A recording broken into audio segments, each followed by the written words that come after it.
Shalom saudara-saudaraku yang Tuhan Yesus kasihi. Damai sejahtera dan sukacita Kristus kiranya menjadi bagian dalam hidup dan kehidupan saudara sekalian. Kita kembali berjumpa pada saat ini untuk bersama merenungkan kebenaran firman Tuhan yang didasarkan pada Injil Markus pasal 15 ayatnya yang pertama hingga ayatnya yang ke-15. Perenungan firman Tuhan ini diberi judul Antara Yesus dan Barabas. Saudara-saudaraku yang Tuhan Yesus kasihi, pertanyaan sederhana kepada kita sebagai pengikut Yesus adalah, siapakah yang layak disalibkan? Yesus atau Barabas? Sebagai orang yang mencintai Yesus, saya yakin saudara akan lebih memilih Barabaslah yang patut dihukum. Karena semua orang tahu bahwa Barabas sangat jahat. Markus 15 ayat yang ke-7 menjelaskan, Barabas dipenjarakan bersama para pemberontak dan pembunuh. Dan karena itu, ia menjadi orang terhukum dengan kejahatan yang sangat jelas. Sebaliknya, Yesus bukan pembunuh dan juga bukan pemberontak.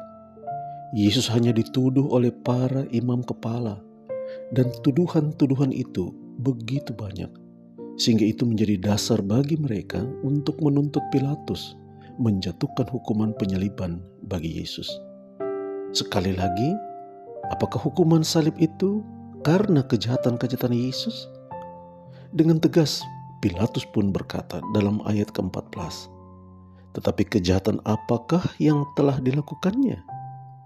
Pilatus tidak menemukan kejahatan Yesus, tetapi Tuhan Yesus yang tidak bersalah itu akhirnya harus disalibkan. Saudara-saudaraku yang Tuhan Yesus kasihi, Barabas adalah kita, atau kitalah Barabas yang sesungguhnya. Oleh dosa-dosa kita, kita layak dihukum. Kita layak menanggung maut sebagai upah dari dosa-dosa kita. Namun kini, Yesus yang tidak lain adalah anak Allah, kesayangan Sang Bapa, telah dihadirkan Bapa untuk menanggung dosa-dosa kita. Semua terjadi karena cinta kasih Tuhan Allah bagi kita sekalian. Yesuslah yang disalibkan walaupun tak bersalah demi membebaskan kita. Sama seperti Barabas yang dibebaskan.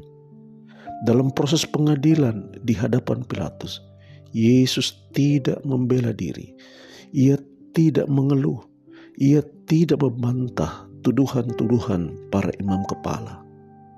Yesus sesungguhnya telah menggenapi nubuatan Nabi Yesaya yang disampaikan dalam Yesaya 53 ayat yang ke-7.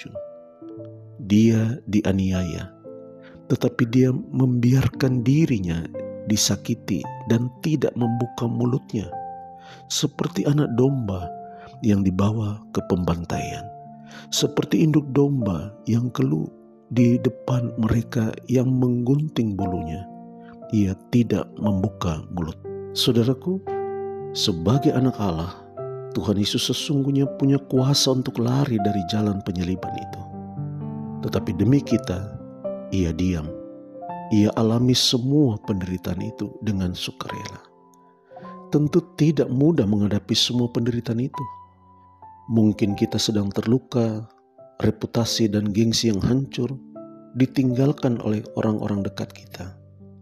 Percayalah, Dia mengerti apa yang kita derita, sebab Ia pernah mengalaminya demi kita. Mari kuatkan hati kita untuk tetap mengampuni mereka yang menyakiti kita. Terpujilah Kristus. Amin.